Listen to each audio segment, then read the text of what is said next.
Thank you, Madam Chair, and thank you to our witnesses. My questions are for Mr. Agnew this afternoon. Mr. Agnew, I just want to confirm what you said earlier, at least my understanding of it. Did the federal government ever ask you to take into consideration the availability of student housing around Seneca College campuses in the Greater Toronto area, where you primarily have campuses? No, I mean, I'd be very direct with you. Did the federal government ever come to me and say, do you have housing around? No, the federal government did not come to me. Right. Did they ever ask you to take into consideration labor market impacts, particularly amongst our youth? Yes or no? I mean, can I just step back a second? I mean, we're provincial, we're provincial organizations, right? We are actually, colleges in Ontario are actually Crown agencies. So I think the main. I understand, Mr. Agnew. I just wanted to know if the federal government ever asked you to take that into consideration. Did they ever ask you to take into consideration the impact to our healthcare system with respect to the number of international students that Seneca is accepting? Just a yes or a no, please. Well, we run our own healthcare service for our international students. No, did the federal government ever ask you? Mr. Menegakis, please allow the witness to answer. Fine. Mr. Agnew, please. Yeah, no, the federal government, the same answer. The federal government tends to deal with the provincial government as opposed directly with institutions, I would think would be the answer. Okay. I noticed that Seneca College Student Federation is a food bank. Is that correct? That's correct. Do you have the number of food bank users at Seneca College Student Federation by year over the last 5 years, Mr. Agnew? I would have to ask the Federation.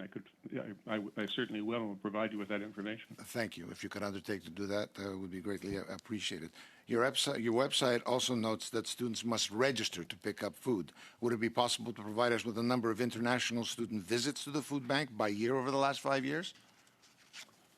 I mean, honestly, I don't know whether the registration system would actually ask students to identify themselves by their residence, country of origin, but I can certainly ask the SSF for that information. You said that earlier in your testimony that you're busting your butt to help Canadians or to attract Canadians to Seneca. But we noticed that you're investing in 2 campuses in Cairo, Egypt. You're an Ontario college meant to be educating Ontarians. Why are you focusing on educating Egyptians? We're not investing in those campuses. They're being built for us by somebody else. No capital, not 1 cent of our capital is going into those campuses. We're operating them. Why? Because, as I think is apparent to everybody in Canada, we need revenue, and this is a way of raising additional revenue, which we can then bring home to invest in our campuses for the benefit of our students in Canada. That's what we do. Well, according to your annual report, 53% of your student body was international students. Don't you think those spots should be going to Canadian students? We do not turn away domestic students. We try to recruit all the time in our programs. Please understand, it's a very competitive market. We're in the GTA. We've got 8 different post-secondary institutions. We've got a big recruitment team. We do a lot of marketing, which you've probably seen around the city. We are trying our very best to recruit as many domestic students as we possibly can. Mr. Agnew, as a primary educational institution in the Greater Toronto Area, surely you must take into consideration, or should be taking into consideration, what's happening when these international students come into the city. Are you aware that some of them are living under bridges? Are you aware that they're going to food banks? Are you aware that the youth unemployment in the Greater Toronto Area is hovering around 20% at this time? Do you not feel a responsibility for that, or at least to take those issues up with IRCC when discussing things with them? Well, these are all very serious issues, and we do our best to do what we can for the students that we have under our responsibility. We are, an institution in a big city, so we can't solve the housing problems. What we can do, which we were doing, as unfortunately, then January 24 came along. We were planning to build a new residence to attract more students into that residence, but of course, because our student numbers are dropping now, that doesn't make economic sense. But you have to understand, and this is a pretty strong narrative across the post-secondary system. The revenue that we were raising from international students was helping our domestic students. It was cross-subsidizing programs. It was helping keep some of those programs alive. So when people talk to you about the hundreds of programs that are closing, Well, it's because 53% of your revenue, Mr. Agnew. Please let him your finish, annual Mr. report came Menegakis. Point out, from Madame la international Présidente. Point out, students. Madame la Présidente. Yes, point Il y of a une order. note, Point of order. The sound quality apparently is not de l'interprète, good parce enough. qu'il y a un microphone qui est allumé dans la salle et son microphone est allumé quand mais en fait, ce qu'on me dit, Hold on, Madame I la have to Présidente, finish. ce qu'on me dit, Madame la Présidente, Yeah. de la part de What Mme I'm being Maryse, told is that when a microphone is open here, at the same time as the microphone, the distance microphone is on, there's cross feeds on it, and it could damage their hearing. And it confounds the discussion. Okay, merci. Merci. Thank you for clarifying that, and I do note that. Mr. Agnew, do you want to finish your sentence, and then I'll allow you to finish your sentence as well, Mr. Menegakis. Mr. Agnew, you were finishing your sentence, please. I was just saying that, among the many hundreds of programs that have closed in the last year, some of them are closing because they've lost the cross-subsidization or even the bodies that they needed to the enrollment that they needed to sustain them. And so that's part of the role that international students have played, is helping domestic students. Thank you. And Mr. Menegakis, do you have just final 10 seconds? Mr. Agnew, 53% of your revenue is coming from students that are not Canadians, from international students, according to your annual report. One can easily question whether the motive, your intent, is really to subsidize or assist the remaining 47%, which are Canadians. You are a Canadian educational institution. Why would you question that? Thank you so much, Mr. Menegakis, and thank you, Mr. Agnew. Next, we have minutes. Thank you, Madam Chair, and thank you to the witnesses for being here today. Start with Mr. Usher. In 2022, federal public servants warned the Immigration Department about a lack of housing. And there was this article that came out, and what they said to him was, quote, the Deputy Minister, among others, was warned in 2022 that housing construction had not kept up with the pace of population growth, unquote, end quote. In your 2023 report, you said, quote, there are increasing pressures from communities around the number of international students being recruited in the wake of various housing crises, end quote. Did you raise these alarm bells around housing with the government at that time? Sorry, is that question to me? Yes, to you, Mr. Usher. Okay. I don't speak to the government very often. I mean, I don't work for the government of Canada. I've never had a contract with immigration. So, I write a blog. If you call that raising it, I suppose, yes, I did, but in no other way. Okay, all right, thanks. Mr. Cote, did you see this housing shortage problem coming in 2022? I don't know. I can't really recall with any certainty whether I did. So basically we had a government that got advice.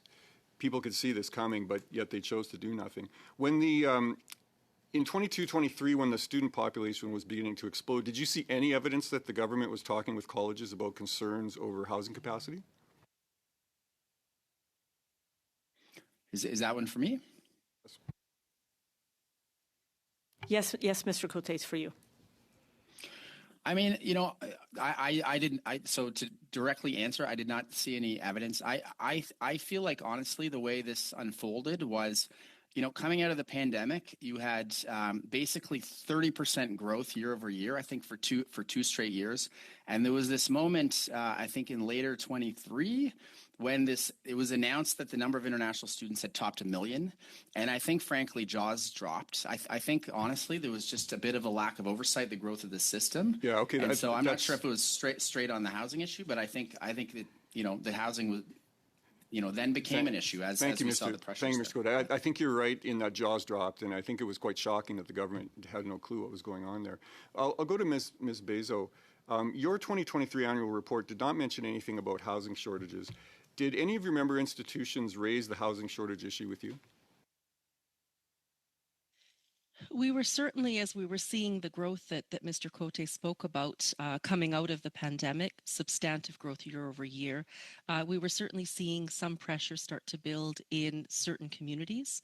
And so we saw institutions taking initiative to engage with stakeholders within their communities to look at these issues. So did you raise this issue with the government in any way? we were certainly having discussions with government broadly in terms of student flows and the overall direction of the program. Broadly in terms of the policy pieces. We were starting to see pressures build in some communities, and we saw that there needed to be, further conversation on these issues. However, we warned very explicitly in our submissions to IRCC in their consultations on the future direction of immigration that caps were not the best way to approach this, that we needed to engage with provinces, with the federal government and our institutions to look at a much more tailored and measured way to address some of the pressures we were starting to see build. Okay, so interesting. So you did warn the government about this, and they chose not to act on it. And of course, eventually they had to, but and in those days they didn't. I want to talk about immigration consultants just briefly. There's a special type of immigration consultant known as a regulated international student immigration advisor, a RISIA, and I think you know about those. Their purpose, of course, is to encourage international students to come to Canada. So, Ms. Bezo, do you agree that immigration consultants are partly responsible for the explosion in international students in Canada?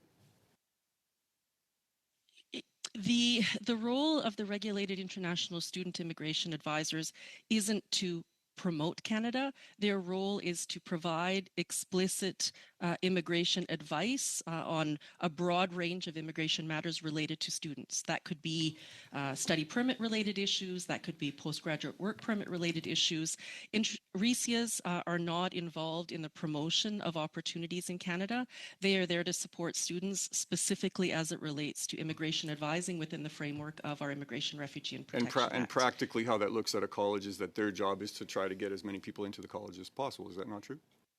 Actually, they're there to ensure that the institution is meeting its quality assurance commitments and to manage kind of integrity challenges with respect to study permit applications and other immigration-related issues. They're really there to support in a very transparent and direct way. Right, and I guess I just want to point out that you can correct me if I'm wrong, but you do receive about $4,000 for every one of these that gets trained. Is that not correct? CBIE has a role to play in preparing international student advisors to write the entry to practice to become designated. Right. So I noticed in your introduction, you spoke glowingly, used the word ethics quite a number of times, but I didn't actually hear you say anything about the youth job crisis that we have in Canada, because it would seem to me that if you lose students from one source, in this case international students, there's 200,000, in the GTA alone, there's about 200,000 unemployed youth. It's approaching 20%. What are you doing to try to attract those youth to your colleges and get them trained up? A quick response, please. Yes, our institutions are in their day-to-day work broadly in terms of their education offerings are very much focused on aligning programming to support the evolving labor market needs in Canada and in our communities. We've certainly seen with the latest recalibrations around PGWP a further alignment to ensure that our graduates are in fact job ready. We are hearing from employers about positions that they still struggle to fill absent both domestic and international talent. Thank you so much, Ms. Bezos, and thank you, Mr. Redekop. Thank you. Thank you, Madam Chair. My first question is addressed to Mr. Cote. In January 2025, you published a report entitled Where to From Here, focused on the international higher education in Canada. In theme number 2, you explained that the large number of students in general, business, and other low alignment programs struggled to transition to high-demand occupations on their postgraduate work permit and often failed to receive permanent residency. If international student caps had been established earlier, would this problem have existed?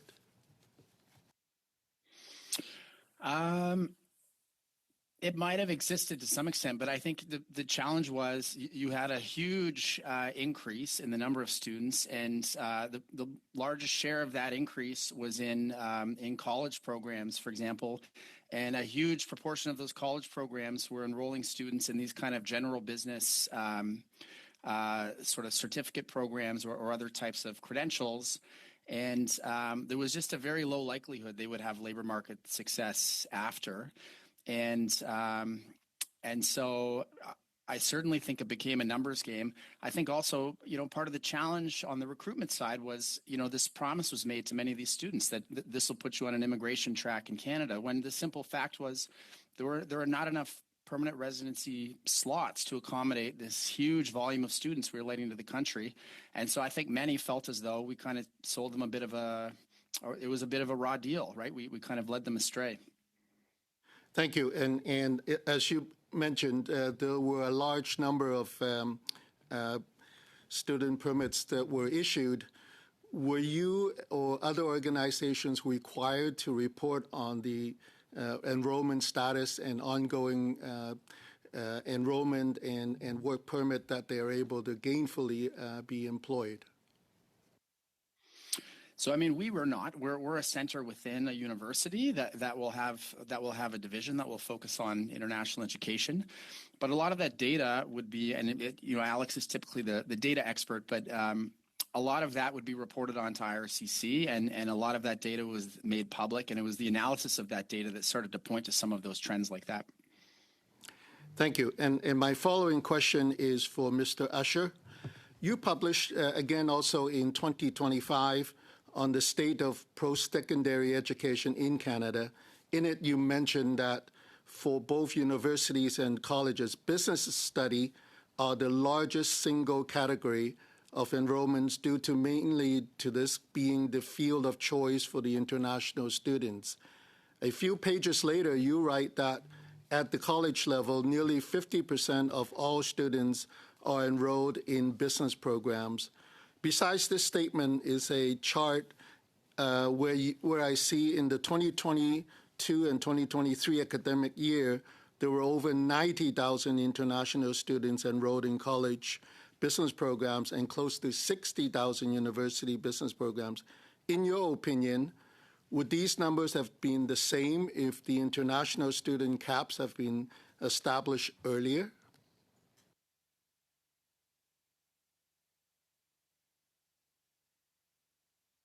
That's a good question. I don't know. Business programs are the cheapest ones for universities to put on, right? So it's not just that. One of the reasons that they require the lowest levels of language skills, frankly, from international students, and they're the cheapest to put on. So there would be a lot. I think even with caps, you would likely see a lot of people in those programs because there's a lot of incentive to build them that way. Would it be as high? Maybe not, but they'd still be high.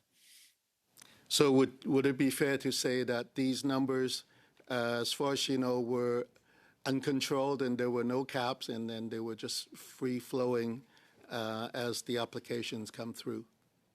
There were no caps because the provincial, so most of that number, those college numbers are in Ontario, okay? And the provincial government on 3 occasions between 2019 and 2024 loosened the regulations so that colleges could accept more and more students. Colleges said, you won't give us the money, let us go get it ourselves. And they did. And, the Ford government in the 905 zone was throwing gasoline on a fire when it came to permitting institutions to bring in as many students as possible, as cheaply as possible. And that meant, in many cases, putting them in business programs.